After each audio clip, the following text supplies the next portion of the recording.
Good morning, this is Pete Fox with the Fox Report. We're here illustrating how to fix a batter's box. So I'll walk you through it real quick. And this is what it looks like from our perspective of fixing a batter's box. Some of the items that we'll need, I'm showing you right here, is a trowel, a knife, some rubber gloves,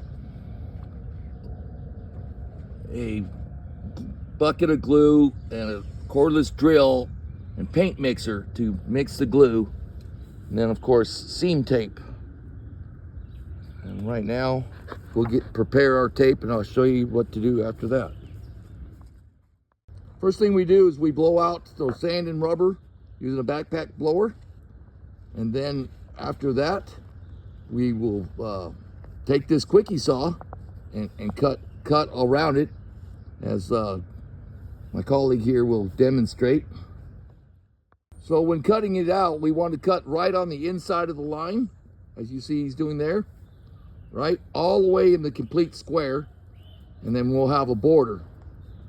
From there, after the cutting is done, we'll remove the panel. Go ahead and remove the panel now.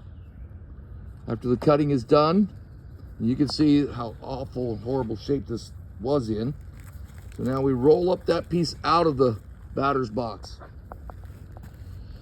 Now the next step is to fix the subgrade. So we're going today use some gravel and cement right there. So now that we've got a little bit of rock, and we're going to leave it just dry, we're going to pack it in with our foot there and level it off. You may need a little more. So you want to make sure the subgrade underneath is nice and level again before putting the new carpet on. And this will stiffen up naturally and really make it nice and firm to prevent maybe the next hole. We hope anyways.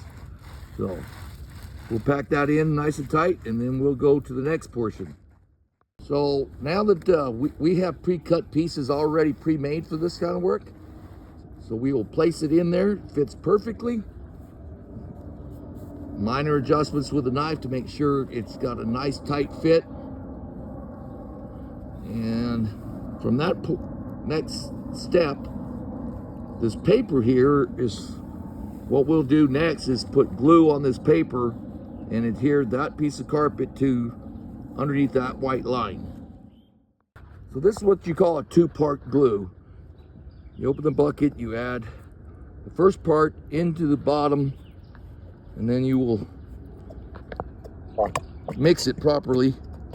Try to prevent any splatter because you don't want it over the rest of the field.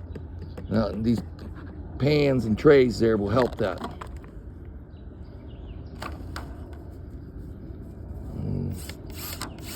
There we go. Get a good mix, so make sure the glue is properly mixed.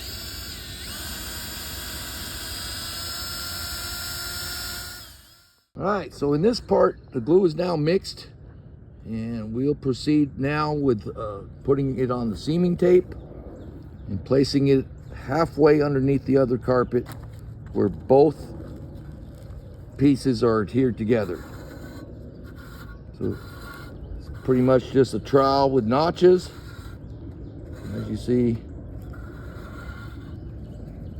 spreading it evenly. We get a nice bead of glue underneath it.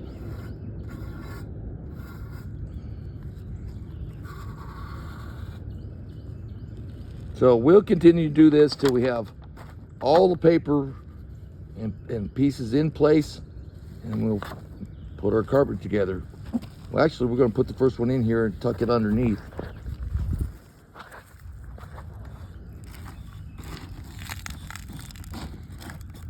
There we go. Now we got it underneath both edges. We'll proceed to all corners and do the same. And after that tape is in, we'll get back with you and show you a little more on what to do next. So as you can see, we've already glued down the front half of this. We're now working on the back, and you can see that we have that wide seam tape with glue half underneath that white line and half on this new carpet, so they'll bond together and it'll lock in place. We'll finish this process and we'll show you what to do next. So we are just about finished with putting the glue and seam tape around the perimeter of the box. And when we get done with that, we will let this set up for a while before we put sand and rubber in this. Final steps. We're putting sand in the new cutout, and then we will add rubber to top it off, and this project will be complete. As you can see, we are using a steel rake to drop it in and the blower.